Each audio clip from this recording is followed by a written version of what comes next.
Seumpama biji Shalom, saudara sesawi. Tuhan, kembali kita pagi hari ini dalam renungan pagi, dan kita akan membahas dengan tema yang baru. Dan kali ini kita akan belajar satu tema, yaitu lupa diri dan tahu diri. Kalau kita melihat tema ini sangat sederhana, mungkin saudara juga tahu artinya bahwa lupa diri dan tahu diri.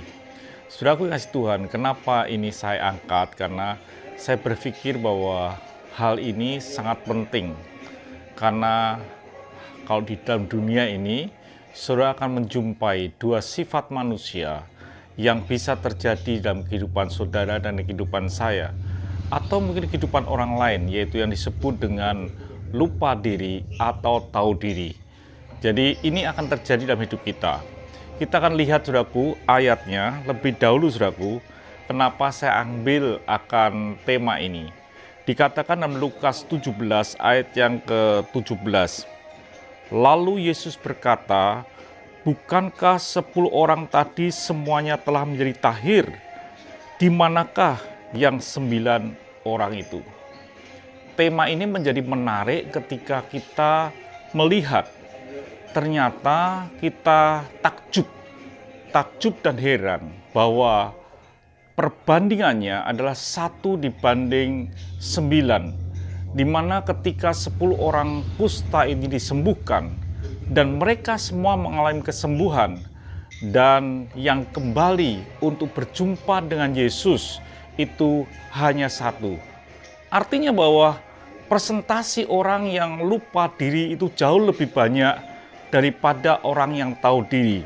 Karena firman-Nya berkata di dalam Lukas 17 ayat yang ke-14, lalu ia memandang mereka dan berkata, "Pergilah, perlihatkanlah dirimu kepada imam-imam." Dan sementara mereka di tengah jalan, mereka menjadi tahir.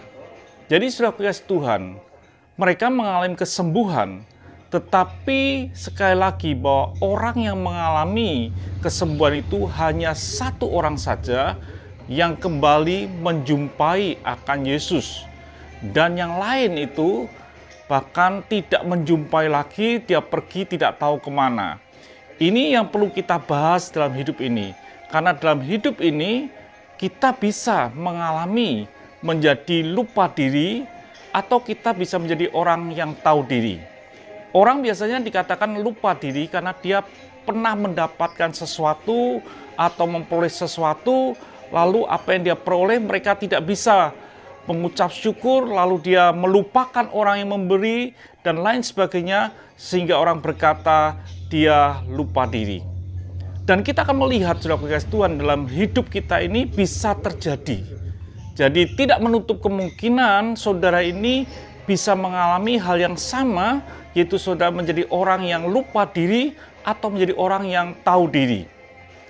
Dan 10 orang itu semuanya orang yang beriman. Dia minta kepada Yesus supaya dia menyembuhkan, lalu dengan iman dia pergi menjumpai imam supaya dia membuktikan dirinya sembuh. Dan Alkitab mencatat bahwa 10 orang itu mengalami kesembuhan. Artinya saudara Tuhan, bahwa imam itu tidak perlu melihat dia sudah sembuh di tengah jalan. Itu yang terjadi, saudaraku. Dia mengalami sesuatu yang dari Tuhan. Orang yang beriman, saudaraku kasih Tuhan, tidak menutup kemungkinan mereka bisa lupa diri. Orang yang beriman tidak menutup kemungkinan mereka bisa tahu diri. Tapi presentasinya cukup kecil, saudaraku kasih Tuhan. 10 atau 9 dibanding 1. Hanya sedikit orang yang bisa tahu diri. Biarlah pada beberapa hari ke depan ini kita akan belajar bahwa apakah saudara termasuk orang yang tahu diri, atau bahkan saudara orang yang lupa diri dalam perjalanan hidup saudara seorang yang beriman itu. Jadi saudaraku kasih Tuhan, biarlah kita mengkoreksi diri kita dan kita dijumpai adalah orang yang tahu diri dan bukan lupa diri. Tuhan memberkati, sampai jumpa esok pagi. Mari kita berdoa. Kami bersyukur ya Bapa untuk hari ini. Biarlah kami belajar satu hal, Biarlah hidup kami tidak lupa diri, tapi kami tahu diri. Terima kasih, dalam nama Tuhan Yesus Kristus kami sudah berdoa dan mengucap syukur. Berkati mereka yang mendengarkan renungan ini. Haleluya. Amin. Sampai jumpa besok pagi.